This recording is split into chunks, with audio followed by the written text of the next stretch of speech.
사철의 봄바람 찬송과 함께 오늘 8월 8일 성경 읽기 시작하겠습니다. 하나님 아버지 보셨으니 믿음의 반석도 든든하다. 우리 집 즐거운 공산이라. 고마워라 임마누엘, 예수만 섬기는 우리 집. 고마워라 임마누엘, 복되고 즐거운 하루하루.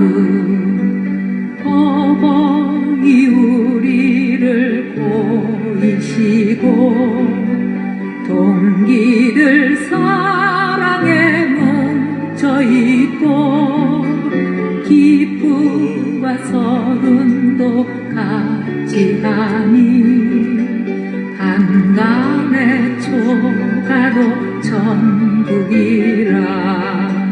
고마워라 임마누엘, 예수만 섬기는 우리 집. 고마워라 임마누엘, 복되고 즐거운 하루하루.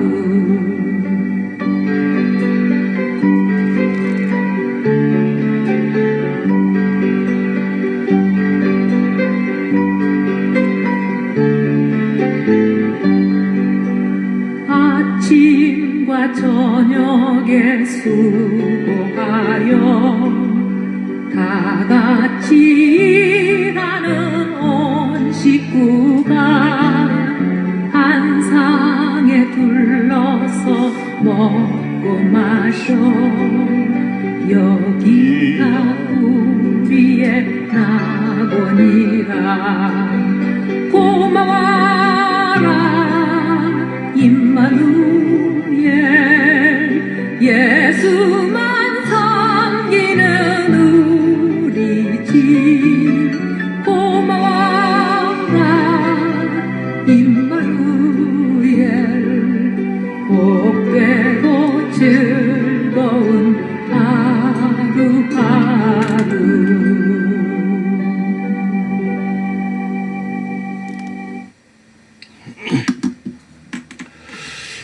거룩하신 하나님 은혜를 감사합니다. 무더운 폭염이 계속되고 있습니다. 그리고 아직도 저 중부 지방에 내린 폭우로 인하여 많은 이재민이 생겨났고 많은 비로 인하여 피해를 입은 상태에 있습니다. 하나님, 어쨌든 어려움을 당한 모든 자들을 위로하여 주시고 하루속히 정부의 지원이나 모든 것이 잘 이루어져서 빨리 일상으로 돌아올 수 있도록 도와주시옵소서. 오늘도 우리들은 주의 말씀 앞에 앉아서 주의 말씀을 읽고 듣고 쓰는 가운데 오늘도 하나님께서 주시는 풍성한 일용할 양식을 거두기를 원합니다. 큰 은혜 베풀어 주옵소서.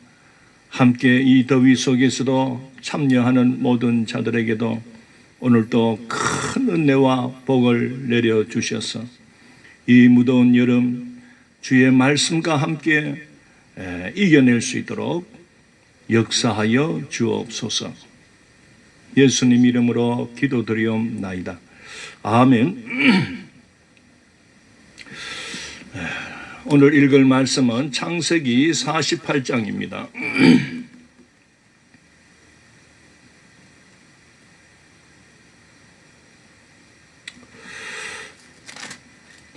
47장, 제가 잘못 말했습니다. 창세기 47장입니다. 찾았으면 함께 큰 소리로 읽어가겠습니다. 요셉이 바로에게 가서 고하여 이르되 내 아버지와 내 형들과 그들의 양과 소와 모든 소유가 가나안 땅에서 와서 고센 땅에 있나이다 하고 그의 형들 중 5명을 택하여 바로에게 보이니 바로가 요셉의 형들에게 묻되 너희 생업이 무엇이냐? 그들이 바로에게 대답하되 종들은 목자이온데 우리와 선조가 다 그러하니이다 하고 그들이 또 바로에게 고하되 가나안 땅에 기근이 심하여 종들의 양떼를 칠 곳이 없기로 종들이 이곳에 거류하고자 왔사오니 원하건대 종들로 고센 땅에 살게 하소서. 바로가 요셉에게 말하여 이르되 내 아버지와 형들이 내게 왔은즉 애굽 땅이 내 앞에 있으니 땅의 좋은 곳에 내 아버지와 내 형들이 거주하게 하되 그들이 고센 땅에 거주하고 그들 중에 능력 있는 자가 있거든 그들로 내 가축을 관리하게 하라. 요셉이 자기 아버지 야곱을 인도하여 바로 앞에 서게 하니 야곱이 바로에게 축복하며 바로가 야곱에게 묻되 내 나이가 얼마냐? 야곱이 바로에게 아뢰되 내 나그네 길의 세월이 130년이니이다. 내 나이가 얼마 못되니 우리 조상의 나그네 길의 연조에 미치지 못하나 험악한 세월을 보내었나이다 하고 야곱이 바로에게 축복하고 그 앞에서 나오니라. 요셉이 바로의 명령대로 그의 아버지와 그의 형들에게 거주할 곳을 주되 애굽의 땅은 애굽의 좋은 땅 람셋을 그들에게 주어 소유로 삼게 하고 또 그의 아버지와 그의 형들과 그의 아버지의 온 집에 그 식구를 따라 먹을 것을 주어 복량하였더라. 기근이 더욱 심하여 사방에 먹을 것이 없고 애굽 땅과 가나안 땅의 기근으로 항폐하니 요셉이 애굽을 곡식을 팔아 애굽 땅과 가나안 땅에 있는 돈을 모두 거두어 들이고 그 돈을 바로의 궁으로 가져가니 애굽 땅과 가나안 땅에 돈이 떨어진지라. 애굽 백성이 다 요셉에게 와서 이르되 돈이 떨어졌사오니 우리에게 먹을 거리를 주소서. 어찌 주 앞에서 죽으리까? 요셉이 이르되 너희의 가축을 내라. 돈이 떨어졌은즉 내가 너희의 가축과 바꾸어 주리라. 그들이 그들의 가축을 요셉에게 끌어오는지라. 요셉이 그 말과 양떼와 소떼와 나귀를 받고 그들에게 먹을 것을 주되 곧 모든 가축과 바꾸어서 그의 동안에 먹을 것을 그들에게 주니라. 그 해가 다 가고 새해가 되매 무리가 요셉에게 와서 그에게 말하되 우리가 주께 숨기지 아니하나이다. 우리의 돈이 다 하였고 우리의 가축대가 주께로 돌아갔사오니 주께 낼 것이 아무것도 남지 아니하고 우리의 몸과 토지뿐이라. 우리가 어찌 우리의 토지와 함께 주의 목전에 죽으리까? 우리 몸과 우리 토지를 먹을 것을 주고 사소서. 우리가 토지와 함께 바로의 종이 되리니 우리에게 종자를 주시면 우리가 살고 죽지 아니하며 토지가 항폐하게 되지 아니하리이다. 그러므로 요셉이 애굽의 모든 토지를 다 사서 바로에게 바치니 애굽의 모든 사람들이 기근에 시달려 각기 토지를 팔았습니다. 땅에 바로의 소유가 되니라. 요셉이 애굽 땅 이 끝에서 저 끝까지의 백성을 성읍들에 옮겼으나 제사장들의 토지는 사지 아니하였으니 제사장들은 바로에게서 녹을 받음이라. 바로가 주는 녹을 먹음으로 그들이 토지를 팔지 않음이었더라. 요셉이 백성에게 이르되 오늘 내가 바로를 위하여 너희 몸과 너희 토지를 샀노라. 여기 종자가 있으니 너희는 그 땅에 뿌리라. 추수의 5분의 1을 바로에게 상납하고 5분의 4는 너희가 가져서 토지의 종자로도 삼고 너희의 양식으로도 삼고 너희 가족과 어린 아이의 양식으로도 삼으라. 그들이 이르되 주께서 우리를 살리셨사오니 우리가 주께 은혜를 입고 바로의 종이 되겠나이다. 요셉이 애굽 토지법을 세우매 그 5분의 1이 바로에게 상납되나 제사장의 토지는 바로의 소유가 되지 아니하여 오늘날까지 이르니라. 이스라엘 족속이 애굽 고센 땅에 거주하며 거기서 생업을 얻어 생육하고 번성하였더라. 야곱이 애굽 땅에 17년을 거주하였으니 그의 나이가 147세라. 이스라엘이 죽을 날이 가까움에 그의 아들 요셉을 불러 그에게 이르되 이제 내가 내게 은혜를 입었거든 청하노니 내 손을 내 허벅지 아래에 넣고 인애와 성실함으로 내게 행하여 애굽에 나를 장사하지 아니하도록 하라. 내가 조상들과 함께 눕거든 너는 나를 애굽에서 메여다가 조상의 묘지에 장사하라. 요셉이 이르되 내가 아버지의 말씀대로 행하리이다. 야곱이 또 이르되 내게 맹세하라 하매 그가 맹세하니 이스라엘이 침상머리에서 하나님께 경배하니라. 아멘. 땀 좀 닦겠습니다.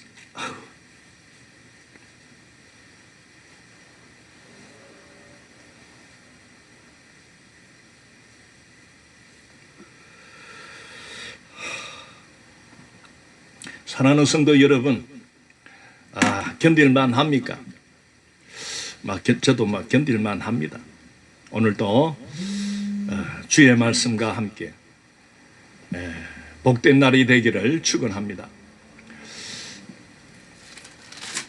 오늘 우리가 읽은 이 47장은 이제 애굽에 그 야곱의 가족들이 도착하고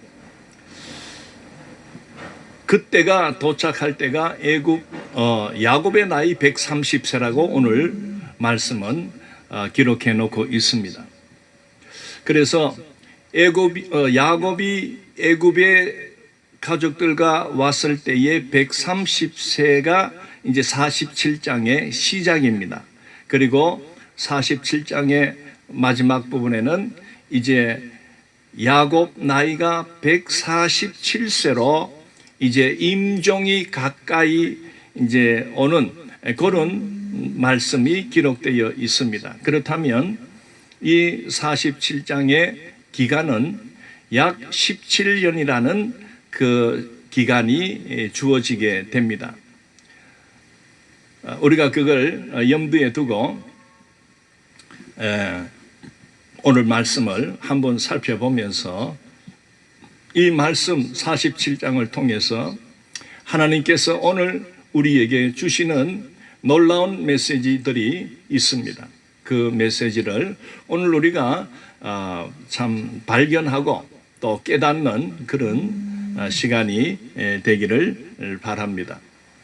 자, 47장 1절에 요셉이 바로에게 가서 고하여 이르되 내 아버지와 내 형들과 그들의 양과 소와 모든 소유가 가나안 땅에서 와서 고센 땅에 있나이다 하고, 이제 요셉은 이제 자기들의 식구들이 전부 이제 고센 땅에 안전하게 도착한 것을 이제 보고 이제 그 아버지와 상봉을 했지요.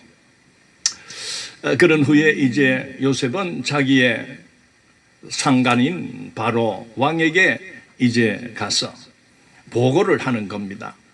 우리 가족들이 왔습니다. 그러면서 그 보고를 하기 위해서 가기 전에 먼저 2절에 보면 그의 형들 중 5명을 택하여 바로에게 보였다 했습니다. 그래 그 왕궁으로 이제 왕을 알련하러 이제 갈 때에 야곱, 요셉과 그리고 아버지를 모시고 간 것 같아요. 그 다음에는 그 형제들이 원래 요셉 빼면은 11명인데 그 중에서 요셉이 뭐 다 데리고 가지 않고 다섯 명만 이렇게 택해서 별도로 뽑았다는 것입니다. 여러분, 요셉이 누구를 뽑았을까요? 저도 뭐 잘 모릅니다. 성경은 누구가 5명에 속하였다 말이 없기 때문에. 그런데 이제 우리의 상상력으로 이렇게 생각해 보면 제가 생각하는 겁니다. 보니 그동안에 어쨌든 그 형들 중에서 대단히 그 한약한 자가 바로 네 번째 형님인 유다입니다. 유다. 그리고 자기가 또 제일 사랑하는 막내 동생 그 12번째 베냐민을 또 왕궁 구경을 시켜주는 겸 또 안 데리고 갔겠습니까? 이거는 제 생각이니까. 그 다음에 이제 첫째 형 루벤. 그래도 루벤은 어쨌든 나를 죽이지 말자고 적극적으로 그렇게 했으니까 또 루벤 형님.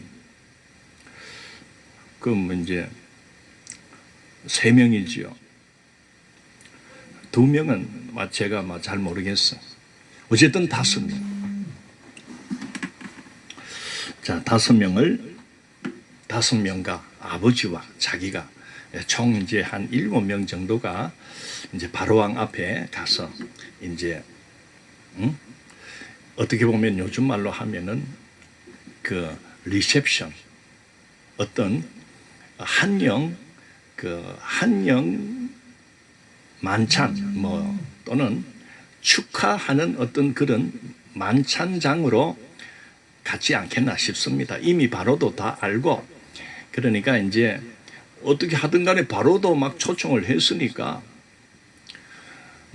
비록 양식을 사러 왔던 어떤 그런 자들이었지만은 그래도 총리의 가족들이니까 왕이 최대한 배려와 또 정성을 들여서 그 총리를 보고 그 가족들을 이렇게 행사, 그 국가의 왕가 또 이렇게 사절단 이렇게 오면 다 그래 하잖아요. 그렇게 하듯이 옛날 그때도 그래 하는 것 같아요. 그래서 이제 먼저 5명의 형제들을 바로 앞에 인사를 시킵니다. 인사를 시키니까 바로가 이렇게 묻습니다. 바로가 요셉의 형들에게 묻되 너의 생업들이 무엇이냐?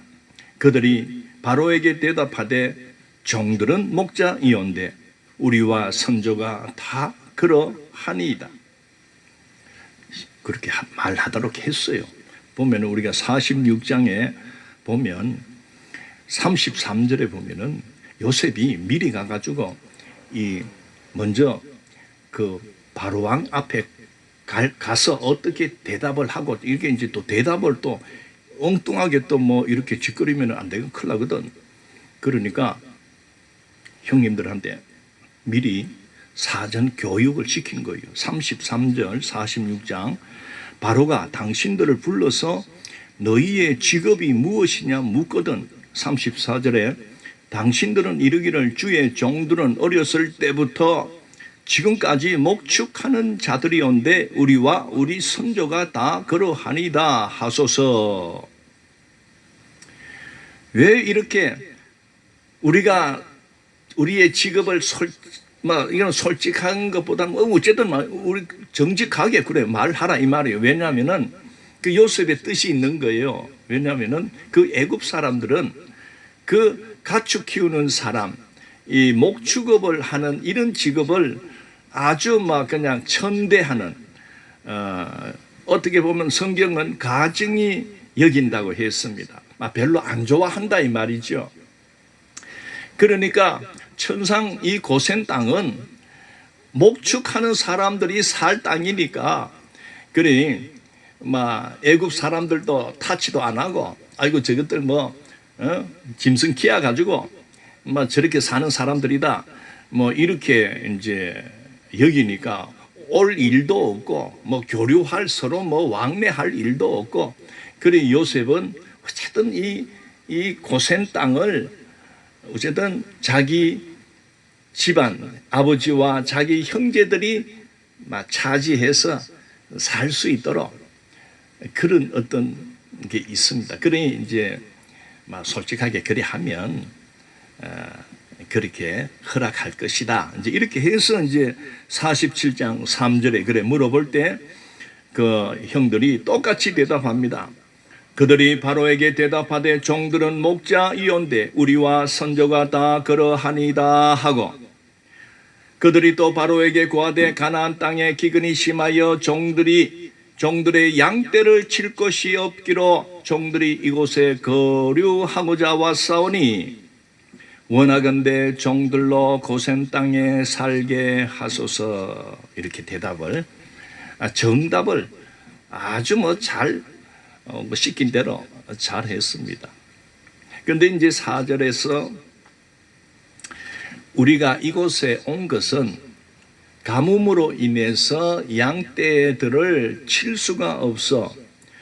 그래서 종들이 이 고센 땅에 와서 거류하고자 왔다. 이렇게 말을 합니다. 이 거류라는 말은 옛날 성경에는 뭐 우거하고자 왔다 이 말인데, 이게 무슨 말이냐면은 우리가 이곳에서 영원히 눌러 사는 것이 아니고, 이 가뭄이 끝나면 우리는 여기서 가뭄 때까지만 우리가 잠시 살다가 또 가뭄이 끝나고 하면 올라갈 겁니다. 이런 뜻을 내비춘 것 같습니다.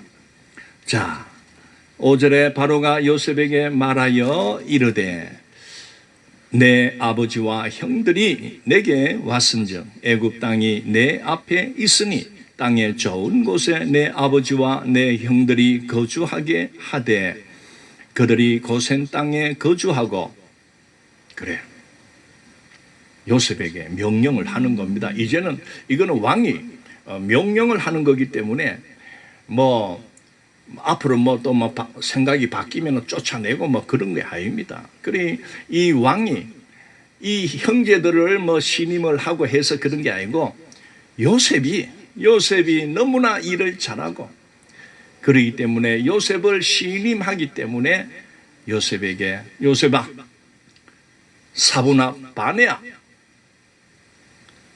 왕은 사브나 바네아 애굽 이름입니다. 요셉의 너의 아버지와 너의 형제들이 고센 땅에 살 수 있도록 하라. 그러면서 혹시나 너희가 너희 중에 가축을 잘 키울 수 있는 그런 능력이 있는 자에게 이 왕의 가축들을 좀 잘 관리할 수 있도록 해달라. 이렇게 이제 또 부탁을 하게 됩니다.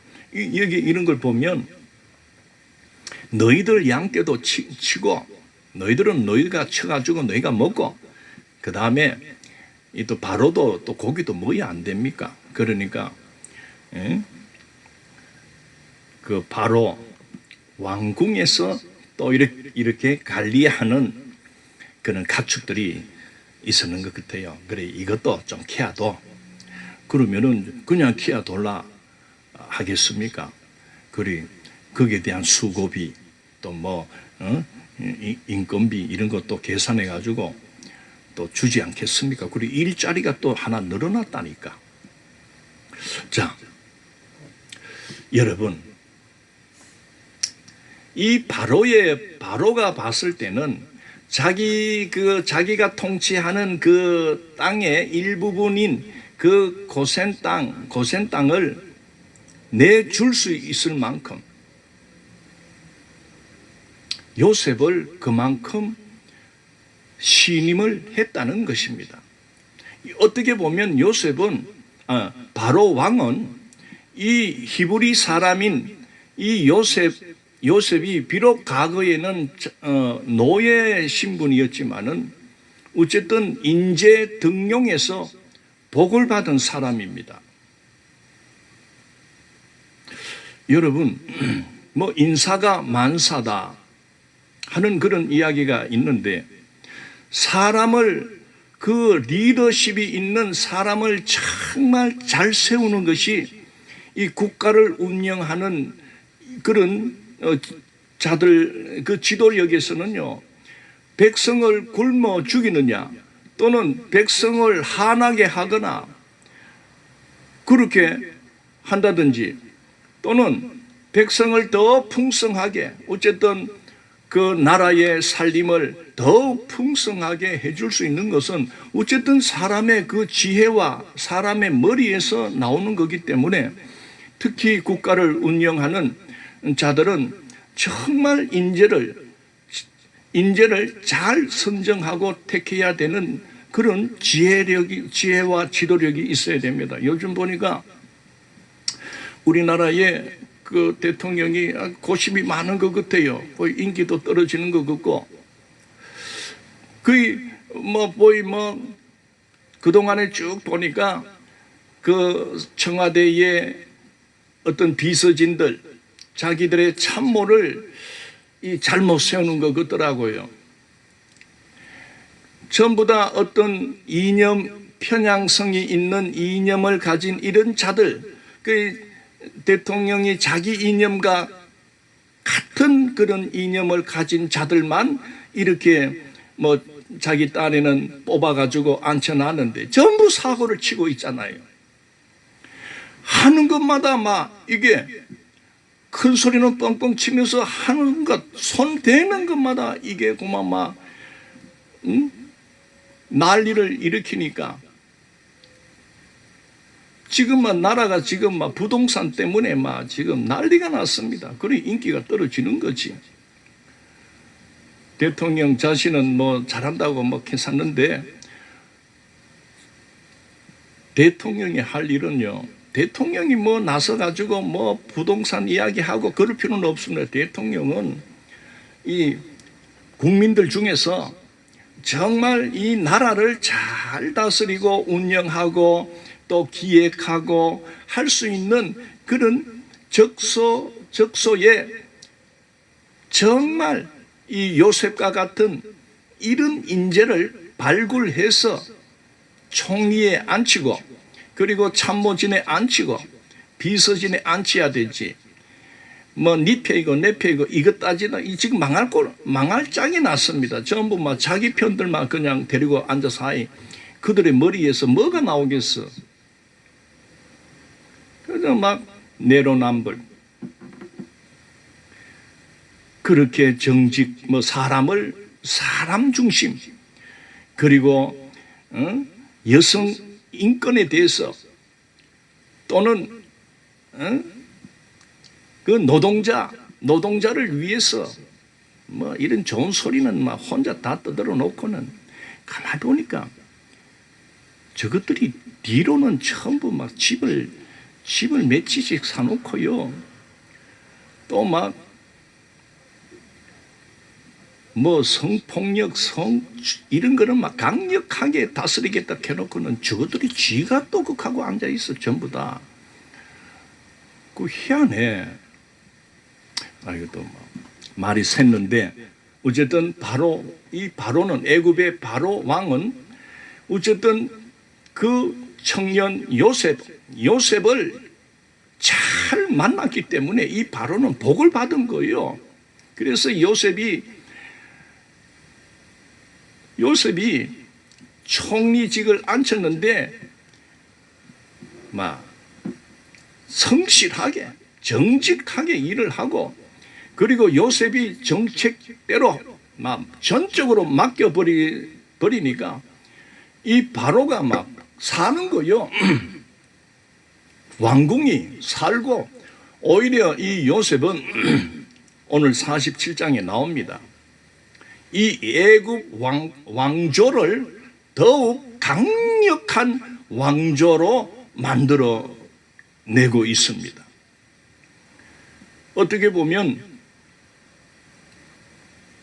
뭡니까? 그때까지만 요셉이 총리가 되고 할 때도 물론 어떤 한 왕국으로서의 체제는 갖추고 있었지만은 주변 또 그 주변에는 또 다른 어떤 왕조들이 있었기 때문에 사실 이 국제 관계는 지금도 마찬가지입니다. 이 서로 막 눈여겨 살펴보다가 우리보다 힘이 없겠다 싶으면 또 막 잡아먹고 막 그러잖아요. 지금 미국하고 중국이 우리 이 한반도를 이렇게 놓고는 서로 차지하려고 막 그렇게 신경전 부리듯이 그 요셉이라는 이 인재를 바로가 잘 썼기 때문에 이 요셉 한 사람으로 의해서 그 12 애굽 역사 속에 그 12왕조 힉소스 왕조입니다. 그 왕조를 든든하게 전 국토를 어떻게 보면은 삼국 통일하듯이 전 국토를 평정시켜 버렸습니다. 그 바로가 통치하는 전 지역에 모든 어떤 소수 민족들을 통합시키고 통일시켜 버렸습니다. 뭐 하나로? 여러분, 이 흉년을 대비하여 양식을 철저하게 비축해 둔 그 양식 하나로 막 풍년 때에 이 요셉은 7년 동안 양식을 큰 창고를 각 지역마다 창고를 지어놓고 그 지역에서 양식들을 전부 막 백성들이 먹도록 물론 사람들이 먹을 수 있는 거는 주고 어쨌든 사들였습니다. 막 이제 그냥 뺏을 수는 없잖아. 그게 뭐 어쨌든 농사 짓는 거 뭐 어쨌든 얼마를 가져온나 그러면은 또 돈도 줄게 뭐 이렇게 해가지고 7년을 비축을 하니까 요셉의 말대로 7년 흉년이 시작이 되니까 여러분 흉년 들면요 요즘에는 뭐 흉년 들어도 뭐 하도 뭐 먹을 것이 많고 또 외국에 가서 사 먹고 뭐 그러잖아요. 양식 떨어지면요 우리나라도 외국에서 그 옥수수 같은 거는 많이 사 옵니다. 지금도. 근데 그 시대는 어쨌든 몸이 가서 이제 사와야 되니까 거의 그 가나안 지방과 그 애굽 지역 그 일대에 소문이 난 거죠. 아, 애굽에 양식이 있구나. 그러니 뭐 바로는 막 모든 정권을 요셉 총리에게 다 맡겨버린 거예요. 요셉이 하나님께서 요셉을 돕고 하나님께서 요셉에게 지혜를 주고 하나님께서 요셉에게 형통케 하는 은혜를 주시기 때문에 사람들이 이제 오면 그냥 공짜로 안 줘. 돈 냈나? 그래가지고 몇 자루 살 거야. 그만 한 자루면 한 자루에 은 10개. 그러면 또 응? 두 자루 살래? 그럼 은 20조? 그러면서 각 지역에 돈을 막 그냥 막 끄는 겁니다. 끌어가지고 이제 이걸 가지고 뭐 요셉이 이래 정직하지 않는 지도자라면은 뭐 좀 깎아먹고 또 원래 띠먹고 이제 그런 거 그렇게 할 수도 있는데 요셉은 공직자 아닙니까? 총리, 나라의 살림을 다스리고 정직하게 하는 겁니다. 요즘 공무원들이 이 요셉을 본받아야 돼요. 그 정치인들 교육할 때 이 성경 창세기 47장을 가지고 그들에게 가르치면 돼요. 성경을 안 읽으니까요. 요새 공무원들은요. 뭐 다는 아닙니다. 일부분의 미꾸라지 같은 자들이 그 복지 기금이 내려가면은 그걸 막 중간에서 띠먹다가 또는 뭐 어쨌든 현장에 그 혜택을 받아야 할 자들의 손에까지 들어가지 않고 그 어쨌든 그 가정 속에서 착복하는 일들이 있다 하는 소식들이 저희까지 들려오는 것을 볼 때 저 사람들 교육을 시켜야 되는데 어떤 교육을 시킬까? 성경 교육 시키면 됩니다. 자, 이제 그건 좀 뒤에 이야기하고, 이제 바로 왕궁에서 형님들이 이제 직업도 뭐 하냐 또 이래 이제 묻고는, 그 다음에 이제 아버지를 요셉 야곱을 그 바로 왕에게 인사를 시킵니다. 우리 아버지입니다. 자, 7절. 요셉이 자기 아버지 야곱을 인도하여 바로 앞에 서게 하니 야곱이 바로에게 축복하며. 여러분, 놀라운 말씀입니다. 인사를 시키는데 야곱이 바로에게 축복을 했다는 겁니다. 여러분, 감히 그 총리 아버지니까 좀 대우를 해주는데, 뭐 어쨌든 간에 가뭄에 양식이 떨어져 가지고 양식 얻으려고 막 왔다가 어쨌든 아들 잘 만나고 잘 만나는 바람에 막 그래 이제 이주하게 됐는데, 이 신분의 차이가 사실 크게 납니다. 최고 고위층가 어떻게 보면은 뭐 그냥 하나님을 믿는다는 것밖에 없지만은 뭐 어쨌든 일반 뭐 그냥 평민 아닙니까? 그것도 이주한 외국인 아닙니까? 여러분, 여기에서 우리가 오늘 하나님을 믿고 여호와 신앙을 가지고 살아가는, 여호와 경외, 하나님 경외, 하나님 앞에서 살아가는 오늘 우리들,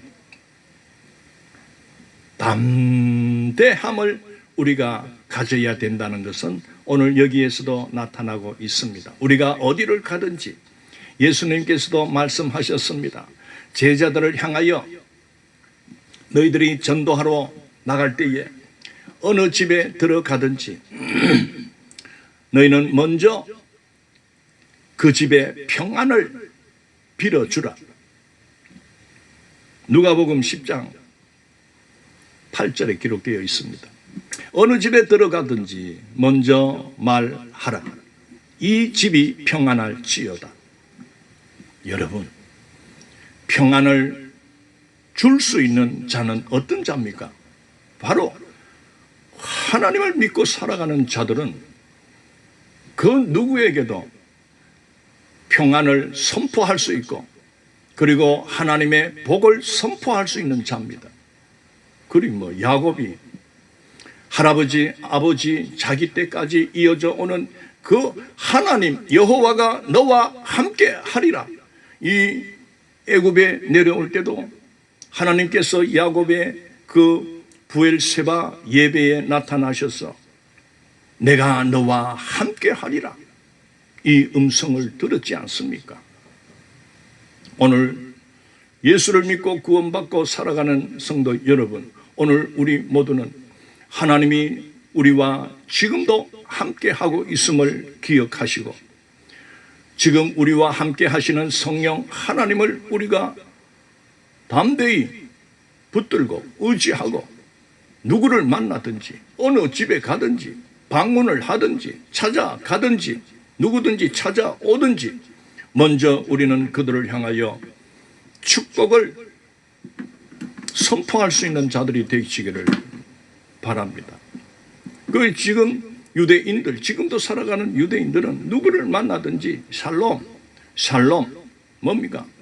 평화라는 말 아닙니까? 평안을 빕니다. 샬롬. 그리고 뭐 야곱이 샬롬 이렇게 인사를 하지 않겠나 싶습니다. 그리고 뭐 여호와 하나님의 은혜와 여호와 하나님의 복이 이 당신에게 충만하기를 축원합니다. 그럼 요즘 우리 신약교회에서 목사님들이 우리 성도들에게 축복하잖아요. 제일 마지막에 축도하는 시간이 있는데 여러분 축도 그거 뭐 시시하게 생각하지 마세요. 목사님들이 뭐 손을 들고 이렇게 뭐 이렇게 하는 거 여러분 뭐 그냥 어떤 목사의 권위를 드러내고 그런 거 아닙니다. 이 성경에서 그렇게 사용하라고 주신 것 아닙니까? 그래 야곱이 뭐 니하고 내하고 뭐 신분은 뭐 그런 차이 나지만 너는 하나님이 없는 백성이니까 나는 하나님이 나와 함께 하는 자니까 너도 하나님의 복을 받아야 된다. 그 뜻 아닙니까? 그래서 축도하는 겁니다. 그래 예배 시간에 뭐 설교 시간에는 좀 졸았다 해도 괜찮아요. 근데 그래도 머리가 잘 돌아가는 성도들은 좀 뭐 졸 수도 있지 설교 시간에. 그러다가도 축도하고 마치는 이 시간에는요 절대 안 줍니다. 그 축복을 받습니다. 그게 지혜로운 성도예요. 그런데 지혜롭지 못한 성도들은요 설교 마치면은 강고하면은요 이 예배 다 마친 줄 알고 실실 빠져나가는 성도들이 있어요. 다는 아니지만 혹 그런 자들이 이렇게 있더라고. 뭐 우리 교회는 뭐 그런 사람 없습니다. 왜? 축도가 있기 때문에 그 축도 받으려고 그래요. 그래 복을 받고 가야 되지.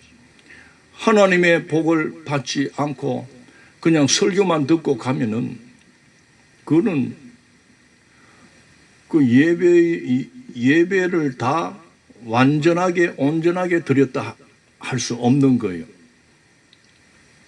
자, 야곱처럼 사랑하는 성도 여러분, 어떤 뭐 여러분보다 높은 지위가 높고 막 명예가 있고 건세가 있던 자라 해도 어쨌든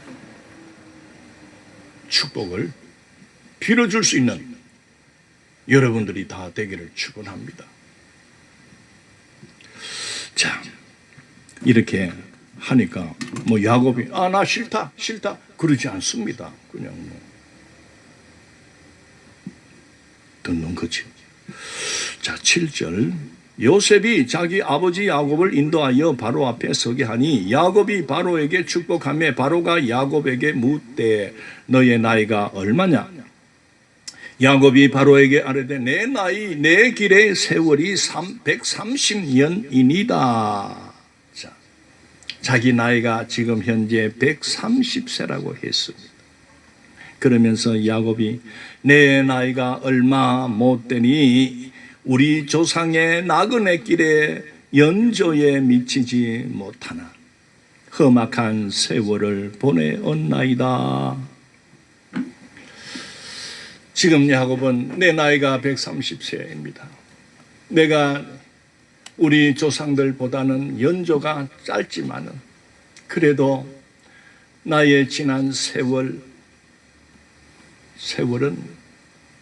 되돌아보면 참 험악한 세월을 보내었나이다. 이렇게 말을 합니다. 야곱은 사실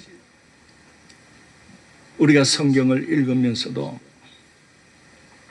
아브라함, 이삭보다도 더 어떻게 보면 험한 세월을 보내었습니다. 이삭 아버지의 쌍둥이로 태어나서 야곱은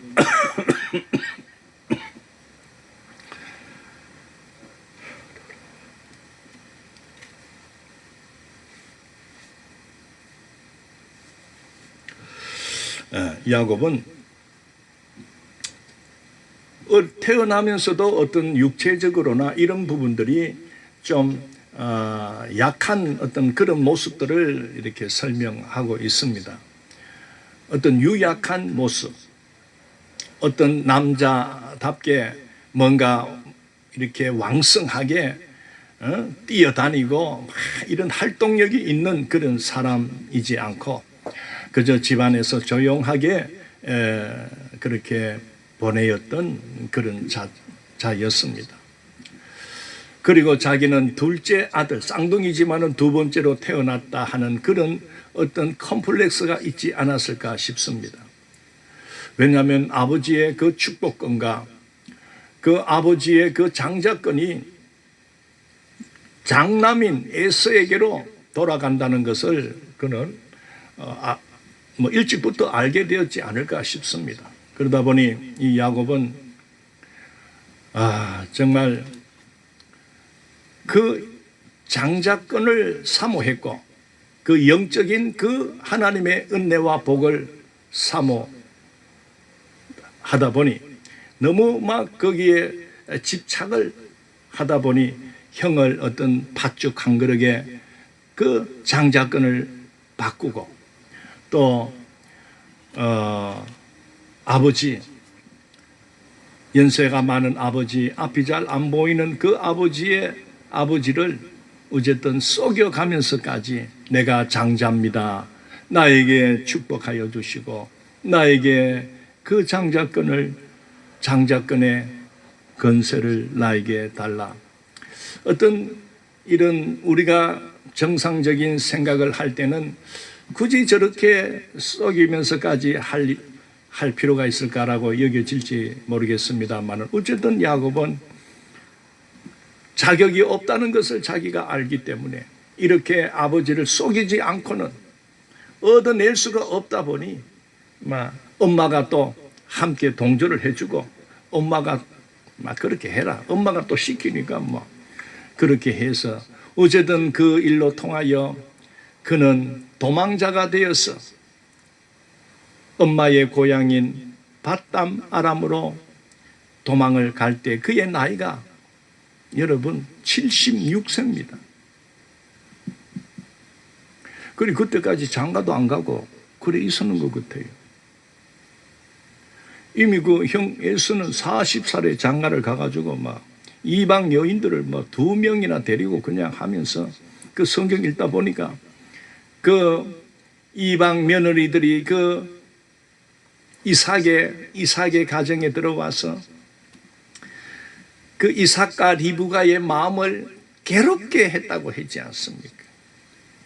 그래도요, 그 예수는 일찍 그래 장가를 40도 일찍인지는 잘 모르겠는데 어쨌든 가서 자식들을 놓고 어쨌든 그렇게 이제 사는데 야곱은 76세 때까지 혼자 살아는 것 같아. 싱글. 그러다가 이제 아버지한테 그 장자권하고 축복을 받고는 내 빼는 이제 에서가 죽이려고 하니까 내 빼는 게 그때 76세인데 그때 가서 이제 아람에서 그 외삼촌 집에서 20년을 살면서 어쨌든 하나님께서 또 야곱과 함께 하셨고 이 야곱은 오로지 하나님 나를 도와주시고 나에게 먹을 것, 나에게 입을 것을 주시옵소서.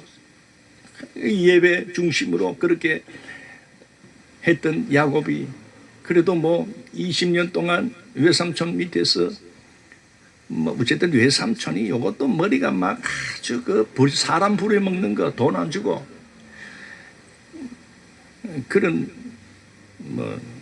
좀 보면은 악덕업자 그런 스타일인데 어쨌든 그 밑에 가서 그래도 꾹 참고 어쨌든 그 외삼촌 딸 둘하고 그 시종인 그 시녀 둘하고 4명 어쨌든 또 얻는 바람에 거기에서 11아들이 낳고 그래서 또 6년 동안 14년은 결혼 때문에 라헬을 때문에 그렇게 바쳤지만은 6년 동안에는 또 양떼들을 내 걸 만들어 가지고 어쨌든 하나님께서 또 지혜를 줘가지고 얼룩얼룩하고 시커멓고 이런 것들 이상한 것들만 또 많이 나게 해서 재산을 불켜준 거예요. 그래가지고 20년 지난 후에 그냥 96세 아닙니까? 우리 내려가자. 그래가지고 부인들 전부 데다 놓고는 우리가 언제 야밤 도주를 할 건데 D-Day를 어떻게 잡을까? 바로 그 D-Day가 염소 털 깎는 때. 그러면은 모든 사람들이 그 염소떼가 있는 그쪽으로 가가지고 이제 집을 비우는 그때에 디데를 잡고는 도망을 친 거예요. 이 도망치니까 또 라반이 알고 외삼촌이 따라와서 또 막 추격을 하고, 그러면 와서 붙들리잖아요.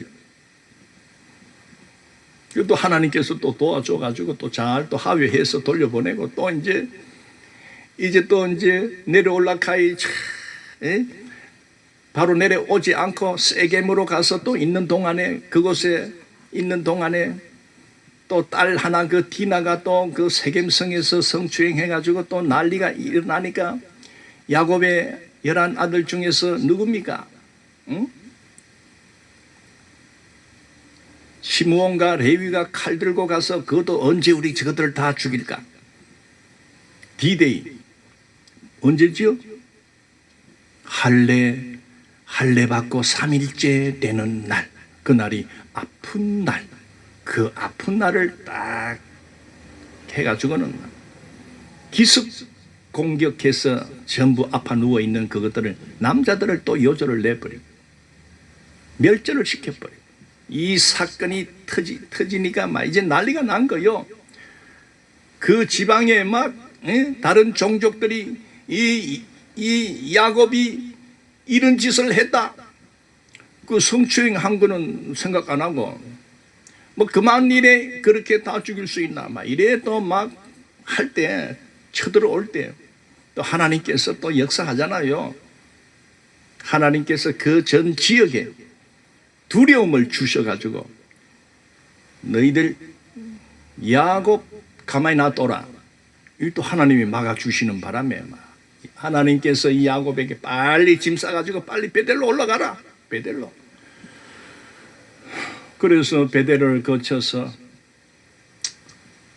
그리고 이제 아버지가 이삭이 있는 헤브론까지 내려오는 그 기간이 세겜 땅에서 정착 뭐 좀 살다가 뭐 어쨌든 그 바담 아람에서 출발해가지고 그 10년 만에 10년 세월이 걸려서 아버지 집에 내려옵니다. 그러면서 또 이 형님과의 조우, 형님이 죽이니 막 군사를 끌고 온다고 해서 달달 떨려서 또 야복강가의 그 기도를 통해 가지고 어쨌든 또 형님하고 하회도 되고, 이런 우여곡절을 겪으면서 사랑하는 라헬, 꼬만 베냐민 12번째 아들 놓다가 죽게 되고 묻어버리고, 그리고 자기와 늘 함께 하면서 자기를 엄마의 유모인 드보라라 하는 이 여성도 죽고, 그러면서 야곱이 그 헤브론에 와서 이제 살면서 이제 아버지도 나이 많아 죽고 이삭도 죽고, 그래서 이제 그런 가운데 그래 있다가 130살 때까지 그래 있은 거요. 그러다가 이제 요셉이 사라졌다,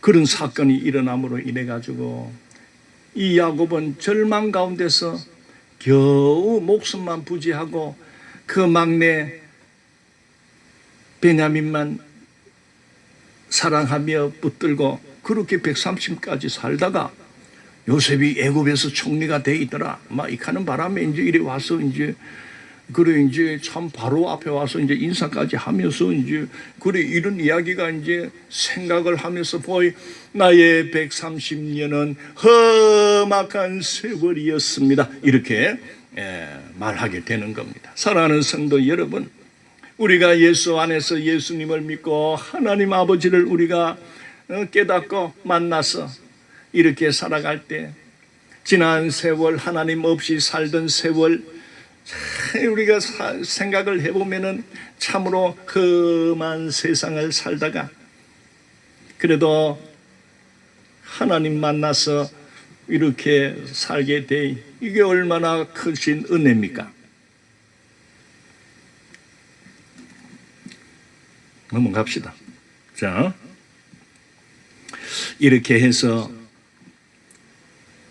바로에게 인사를 드리고 이제 바로의 그 명확한 어떤 왕의 도장이 찍힌 그 고센 땅은 이제부터 너희들이 사는 땅이다. 이런 토지를 불화를 받고 그것도 막 왕이 명령으로 그렇게 마치고는 이제 돌아가게 됩니다.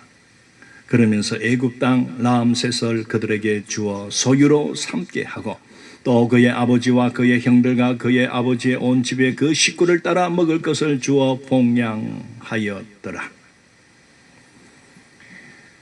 요셉이 봉양했다. 그게 이걸 보면은 이제 뭐 아침 저녁으로 뭐 요즘 같으면은 전화도 하고 뭐 그렇지만은 뭐 전화가 있어도 뭐 잘 못하는, 저도 뭐 잘 못합니다. 실은 전화도 있는데, 근데 요셉은 아침 저녁으로 그 아버지에게 전화는 없으니까 그 시대는 또 말 타고 또 가가지고 또 아침 잘 쌌습니까?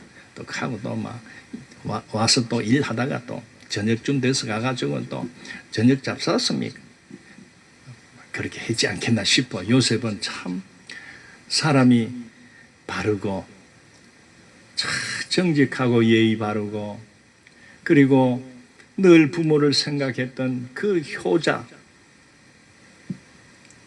아닙니까? 자,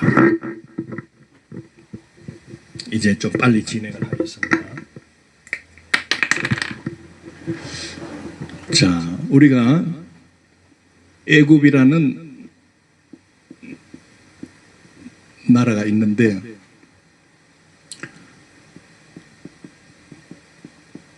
이 가나안에 살던 사람들이 이 애굽에 갈 때는 오늘 야곱 나이가 130세라고 밝힌 것을 볼 때에 130세에 갔다면 이제 이번 장에서는 약 17년 사이를 나타내고 있습니다.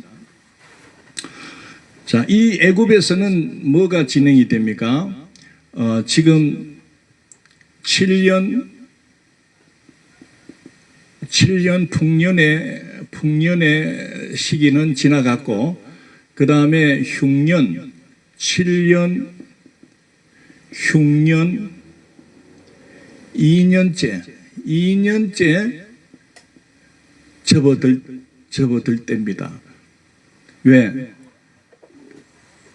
요셉이 그 형들에게 형님들 앞으로 이 흉년이 5년이 더 가기 때문에 그래서 어쨌든 아버지하고 다 싸들고 내려와야 됩니다. 그래서 한 5년 정도 남아있는 기간에 야곱이 식구들을 데리고 애굽에 왔습니다. 이때 야곱이 130세입니다. 그러면 오늘 성경을 보게 되면 28절을 보십시오. 야곱이 애굽 땅에 17년을 거주하였으니 그의 나이가 147세라. 여기에서 야곱이 174세가 되었다고 합니다. 즉 죽을 때가 되었다. 임종이 가까이 왔습니다. 가까이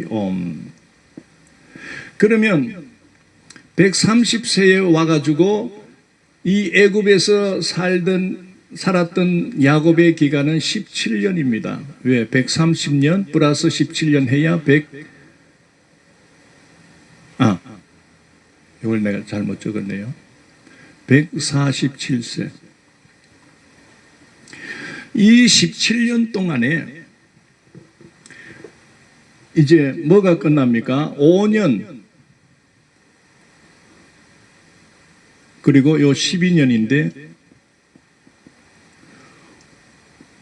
5년 동안 흉년이 지속이 되었지요. 이 흉년 5년이 지나는 동안에 요셉은 그 애굽의 요셉 총리는 놀라운 일을 하게 됩니다. 엄청난 일을 합니다.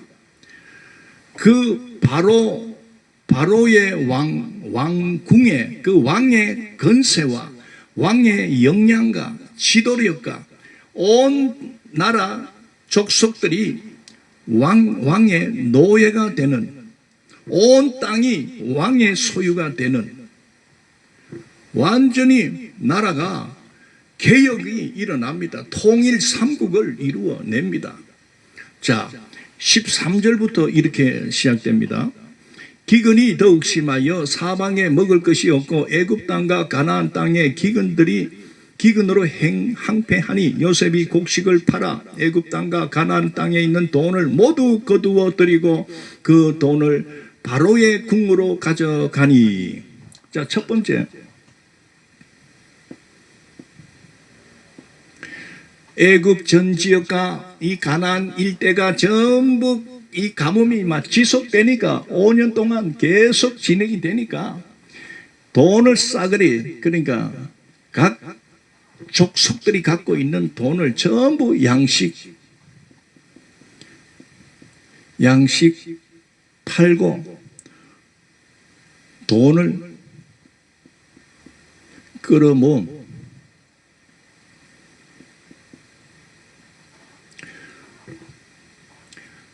그 당시에 돈을 막 싸그리 그냥 모아서 이거를 누구에게 갖다 줍니까?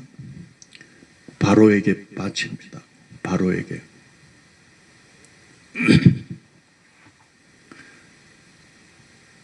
그래, 이제 돈을 있는 대로 주고 양식을 사 먹는데 이것도 그래요. 돈이 이제 다 떨어진 거예요. 돈이 다 떨어졌다. 15절, 애굽 땅과 가나안 땅에 돈이 떨어진지라 애굽 백성이 다 요셉에게 이르되 돈이 떨어졌사오니 우리에게 먹을거리를 주소서. 어찌 주 앞에서 죽으리까? 16절, 요셉이 이르되 너희의 가축을 내라. 돈이 떨어졌은즉 내가 너희의 가축과 바꾸어 주리라. 자, 두 번째, 돈 떨어지니까 이제는 뭡니까? 양식을 사기 위해서 사람들이 가축과 물물 교환을 합니다.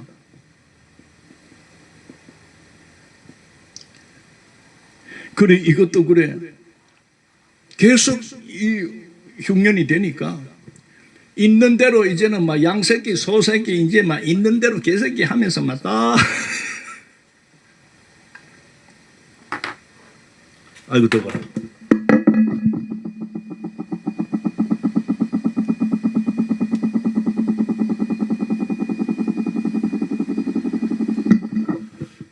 제가 개새끼 해서 죄송합니다. 요새도 막 가축으로 키우는 거는 맞다. 다 바꿔먹는 거예요. 그래, 뭐 그 일대에, 애굽 일대에, 가나안 일대에 가축들은 또 다 이제 바로에게 또 다 갑니다. 그거 다 가다 가지고 또 바로에게 바칩니다. 그 다음, 세 번째. 가축까지 다 바친데 이제는 이제 바꿔 먹을 게 없잖아. 흉년은 계속 들고. 그러니 17절 18절에 그 해가 다 가고 새 해가 되매 무리가 요셉에게 와서 그에게 말하되 우리가 주께 숨기지 아니하나이다. 우리의 돈이 다 하였고 우리와 가축대가 주께로 돌아갔사오니 주께 낼 것이 아무것도 남지 아니하고 우리 몸과 토지뿐이니라. 이제는 이제 사람들이 뭐 돈 다 갖다 줘버리고 이제 양식이나 가축들이 막 다 이제 바꿔 먹어도 아직까지 흉년이 안 끝나니까 이제는 뭐라고 합니까? 양식을 사기 위해서 이제는 우리 몸하고 땅밖에 없다. 뭔 말인가 알겠죠? 그래, 이제 할 수 없다. 우리를 당신의 노예로 삼아라. 이제 몸을 팝니다. 내가 그만 이 바로의 노예가 될 테니까 그만 그 양식 좀 주이소. 그래 돼버린 거예요. 그리고 우리 땅 저거 비쩍 말라 있는 거 안 돼. 우리 소유로 있는 땅을 다 어쨌든 바치겠습니다. 소유 땅.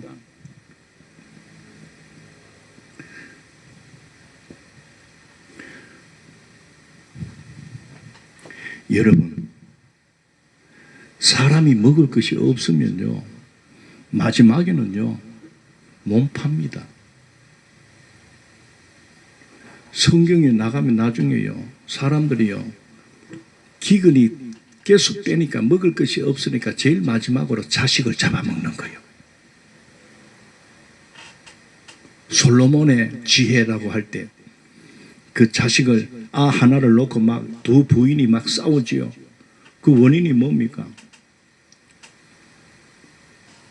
그 어떤 그 가뭄 속에서 어린 자식을 먼저 네 거부터 잡아먹고 오늘은 우리부터 잡아먹자. 뭐 이런 어떤 그런 심각한 상황에서 이제 그런 일이 일어났던 겁니다. 그리고 지금 이때도 이 사람들이 이제는 바꿀 게 없으니까 이제 내가 당신의 노예가 되겠습니다. 나를 좀 밥이라도 한 그릇 주이소. 이래 돼버린 거예요. 땅하고 또 이게 또 다 누구에게? 바로에게 들어갑니다. 요셉은 이런 모든 것을 요셉이 감당하면서 어쨌든 모든 수입을 바로에게 다 바칩니다. 자, 드디어 요셉은 네 번째 이 땅에 대한 토지법을 선포합니다. 이제 전부 사람들이 이게 다 소속이 어떻게 바로의 소속으로 다 됐기 때문에 이제는 자기 게 없는 거예요. 그러면서 요셉은 너희들은 이제 이 땅을 너희들에게 소작할 수 있도록 주겠다. 단 5분의 5분 1은 바로 거다. 바로에게 즉 세금을 내야 된다. 두 번째 5분의 4는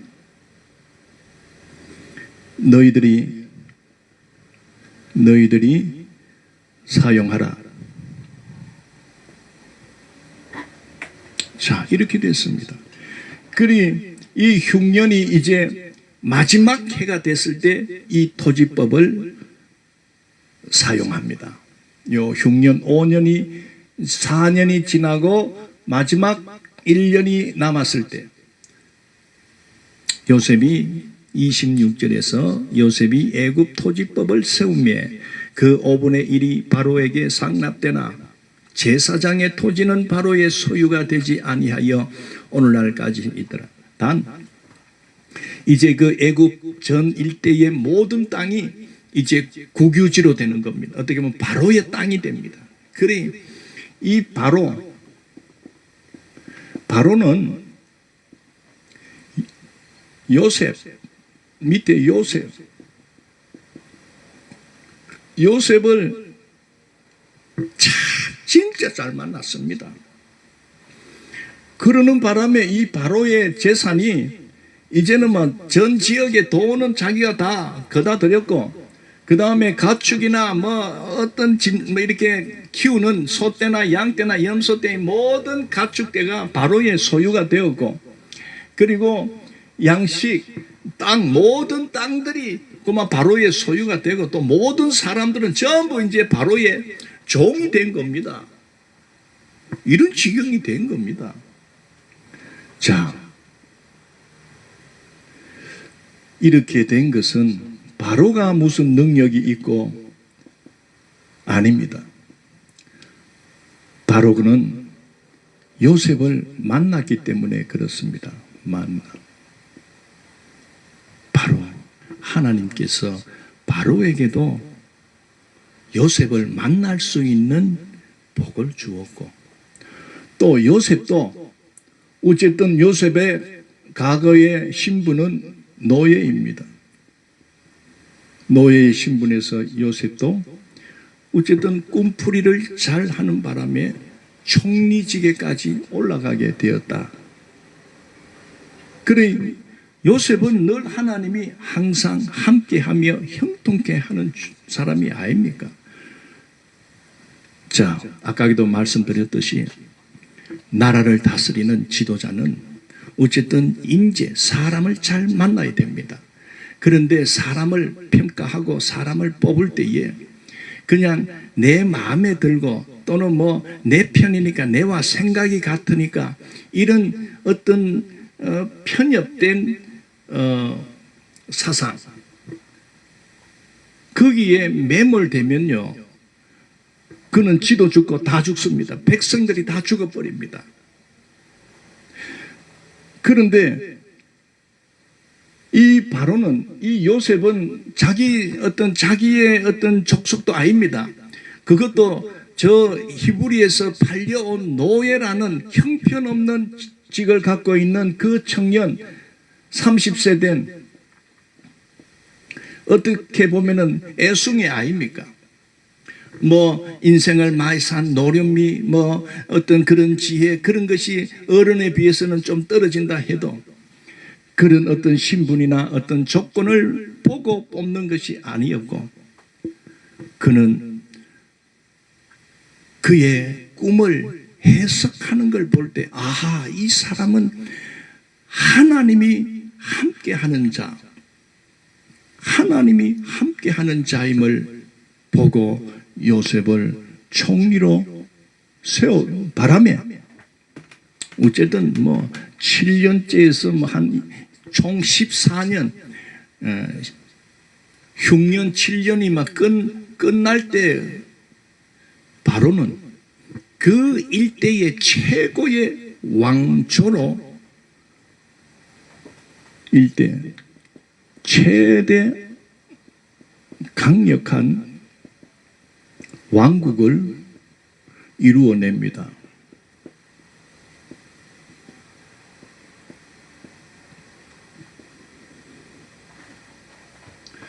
사랑하는 성도 여러분, 오늘 우리는 정말 교회에도 많은 지도자가 필요하고 일마다 전문 어떤 그런 능력을 갖고 있는 그 리더들이 필요합니다. 오늘 우리는 이 한 일국을 망하게 하느냐 살려야 하느냐에 이 요셉을 세운 그 바로 왕의 판단은 정말 지혜로운 판단이었습니다.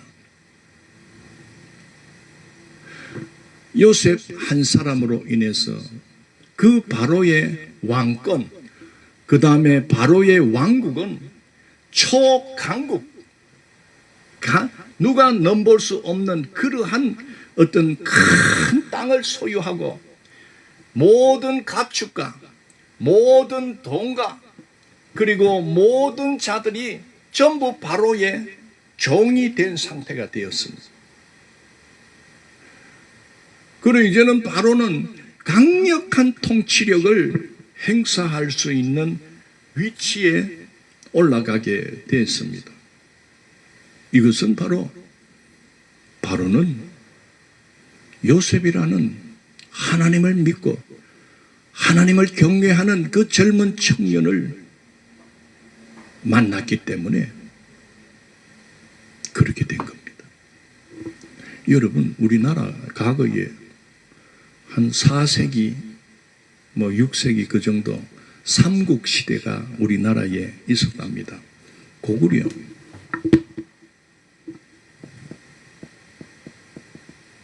그 다음에 백제, 경주를 기반해서 신라,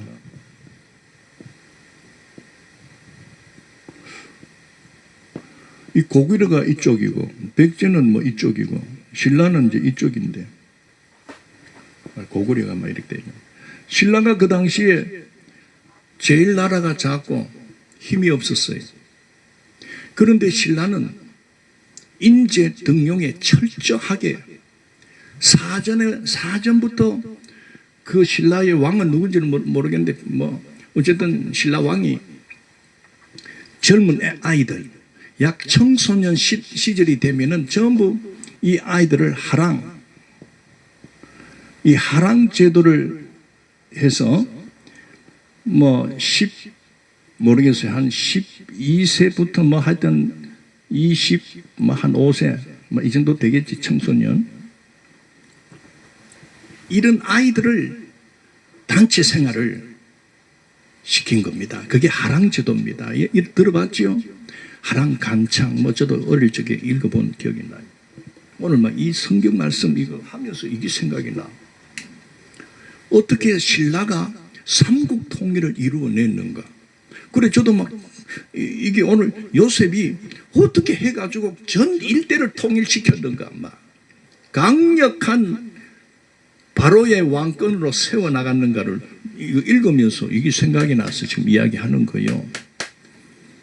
다른 이유가 아니더라고. 하랑 제도. 이 하랑이라는 말은 꽃과 같이 아름다운 사람, 꽃과 같이 아름다운 청년, 뭐 그런 뜻이라고 해요. 그래 젊은 어린 아이들부터 그 청소년 시기를 전부 이렇게 단위로 묶어서 훈련도 시키고 또 수련도 시키고 그 다음에 할쏘기도 시키고 이렇게 예의와 어떤 범절도 시키고 역사관도 시키고 이렇게 어릴 적부터 딱 잡아가지고 공부를 시키면서 여기에서 두각을 드러내는 아이들, 즉 리더십이 있는 자들을 딱딱 발굴을 해가지고 나라를 지키는 군인 지도자로 계속 지원을 하고, 그리고 나라의 어떤 관리직, 이런 행정직에 그런데 두각을 드러내는 아이들을 그런 자리로 딱딱 앉혀서, 그러는 바람에 이 작은 이 신라가 큰 저 일대에 중국 땅까지 뭐 그때는 있었다 해요. 이런 고구려도 백제도 호남 일대를 장악하고 있는 이 백제를 삼키고, 그때는 뭐 어쨌든 전쟁으로 무력으로 그렇게 하는 거죠. 뭐 고구려도 어쨌든 막 이 신라가 어쨌든 빼앗습니다. 그래서 이 작은 나라가 이 전체를 통일시키는 통일 삼국 시대가 일어났다 했잖아요. 여러분, 예수 믿고 믿음 갖고 뭐 기업을 운영하고 또 회사를 운영하고 또 예수 믿는 가운데서 또 여러분이 공직을 하고 또 이런 고위 공직자에 올라가고 또 만약에 뭐 어떤 자든지 간에 나라의 최고 지도자가 됐으면요, 다른 일 할 거 없어요. 다른 거 하지 말고 인재 등용, 어쨌든 참모진가 비서진가 이런 인재를 각 분야에서 정말 잘 하는 사람, 그리고 저 사람이 하나님을 믿는다 하면 바로 뽑으세요. 정말 여호와를 신앙하는 그 신앙을 갖고 있다면요, 뽑으세요. 능력이 있고, 그리고 하나님을 경외하는 사람은 자기의 지식과 자기의 능력을 자랑하지 않습니다. 오로지 온전히 하나님 앞에 도움을 구하며 하나님 앞에 기도하는 사람들이기 때문에 정직하게 성실하게 속여먹지 않습니다. 돈 뒷구멍으로 뇌물 받지 않습니다. 이거 보세요. 요셉 하는 일 보세요. 전부 막 어쨌든 양식 팔아가지고 이런 한 푼 남기지 않고 돈을 전부 바로에게 보고하고 막 가축들 생기는 대로 바로에게 수입으로 잡아주고, 양식으로 뭐 땅을 전부 확보하는 대로 전부 등기 이전을 전부 바로에게 정확하게 해가지고는 딱딱 이렇게 그래서 토지법을 딱 만들었어. 누구든지 이제 너희들은 간비도 있고 뭐 그런 이제 그렇게 사용되지 않습니까? 어쨌든 너희들에게 땅을 다시 불화할 테니까 이제 너희들이 지주가 아니고 너희들은 소작이다. 그러니 너희들이 농사를 해서 씨를 줄 테니까 뿌려서 이제는 5분의 1은 전부 세금으로 내고 나머지 너희들이 먹으라. 그러니 이 흉년이 끝나고부터는 이런 토지법을 새로 만들어서 딱 시켜 나가는 겁니다. 흉년이 이제 7년 흉년이 끝났으니까 이제 농사가 되는 거예요. 비도 오고, 이제 비가 오네.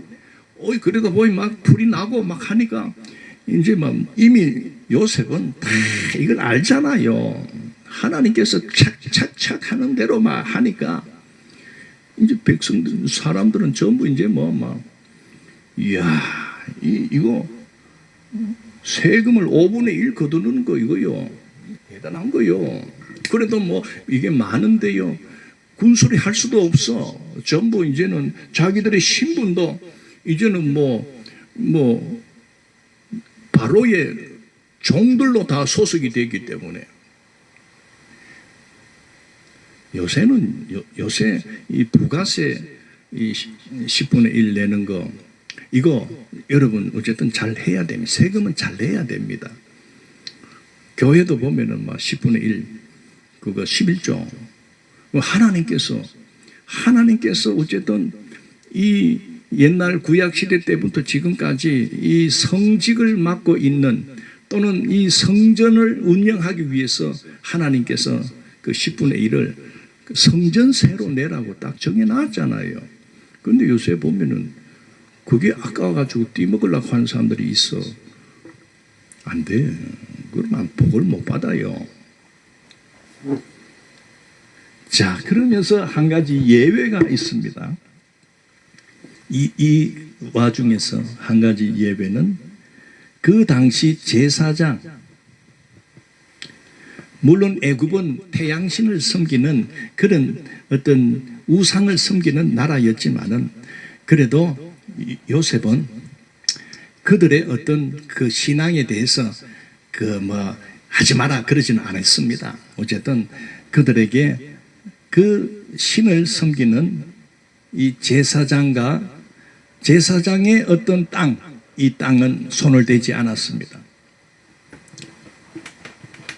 또 제사장은 요즘 같으면 사례비 또는 어떤 월급 이런 것은 다 국가의 녹을 먹는 사람이었습니다. 국가에서 주는 공무원, 공직의 하나로 이 제사장직을 하는데 이 제사장에게는 땅을 제사장 소유를 그냥 그대로 인정을 해 주었습니다.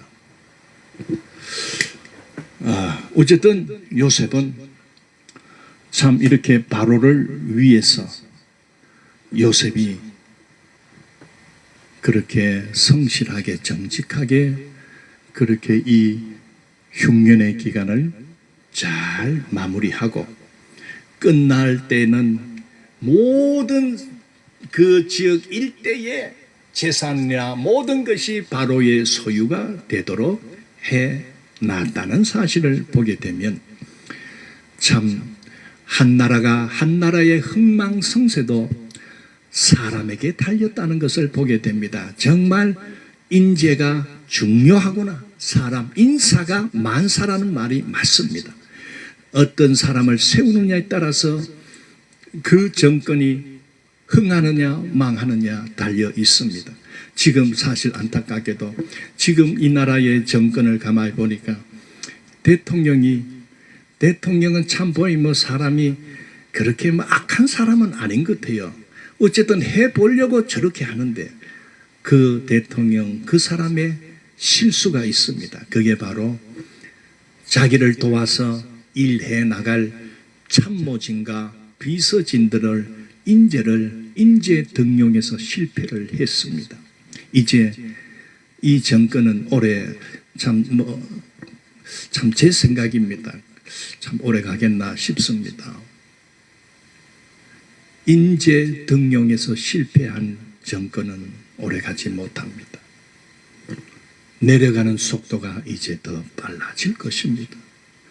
사랑하는 성도 여러분, 오늘은 여기까지 하고 마치겠습니다. 어쨌든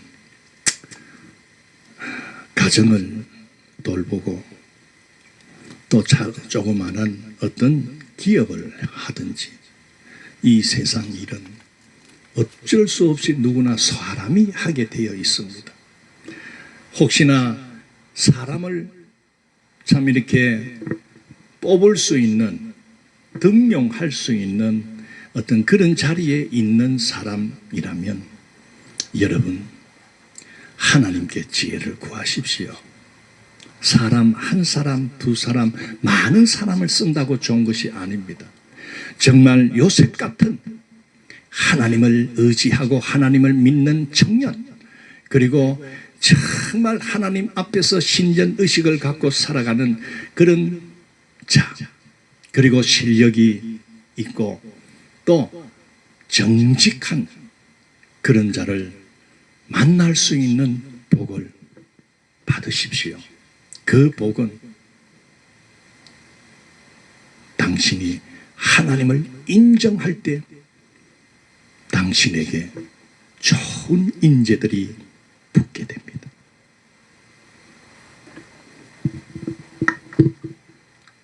흉년이 다 끝나고 이제 야곱은 이 자기는 고센 땅에서 12년을 더 삽니다. 살면서 이제 147세가 되어서 이제 죽을 때가 되었습니다. 그러면서 요셉을 불러서 내가 죽거든 나를 여기에 묻지 말고 꼭 가나안 할아버지가 묻혀 있고 아버지가 있는 그 헤브론에 가서 나를 장사하라, 이렇게 당부를 하고 47장은 마쳐지게 됩니다. 기도합시다. 거룩하신 하나님, 은혜를 감사합니다. 오늘은 47장을 살펴보았습니다. 바로에게는 바로 요셉이라는 자가 있었기 때문에 그 바로의 왕국은 강력한 그런 왕국으로 참으로 그 흉년 7년의 기간을 끝내면서 그 일대의 초강대국으로 세워지고 있다는 것을 오늘 우리가 살펴보았습니다. 그렇게 된 데는 물론 바로의 현명한 그 인재, 사람을 잘 선택한 것이 있었고 또 선택된 그 요셉이라는 자는 정말 여호와 신앙 앞에 철저한 그런 사람이었음을 우리가 볼 때 모든 것이 하나님의 주권과 하나님의 섭리 속에서 사람을 잘 만나고 못 만나가 일어난다는 사실을 우리가 깨닫습니다. 오늘 우리들도 정말 늘 기도하며 하나님 앞에 지혜를 구할 때에 교회를 운영하거나 또는 사업을 운영하거나 또 어떤 기업을 운영하거나 또 어떤 공직에서 일을 하거나 또 고위 공직을 맡거나 또는 대권을 맡거나 어쨌든 나라를 통치할 수 있는 자리에 올라간다 해도 철저하게 여호와 하나님 앞에서 기도하며 하나님의 지혜를 구하며 성실하게 살아가는 요셉 같은 자로 살게 하여 주시옵소서. 정말 이 시대에도 요셉 같은 자가 필요합니다. 이 시대에 이 나라가 정말 이제는 곤두박질, 모든 정치, 경제, 사회, 문화가 이 코로나 바이러스 때문에 또 홍수 때문에 또 부동산이 요동치는 바람에 정말 무너지고 있습니다. 이때에 하나님 이 나라를 불쌍히 여겨주시고 요셉 같은 지도자를 세워주시옵소서. 정말 요셉 같은 지도자가 나타나서 이 나라를 살릴 수 있도록 주여 이 대한민국을 불쌍히 여겨 주시옵소서. 감사하며 예수님 이름으로 기도드리옵나이다. 아멘. 예, 마쳤습니다.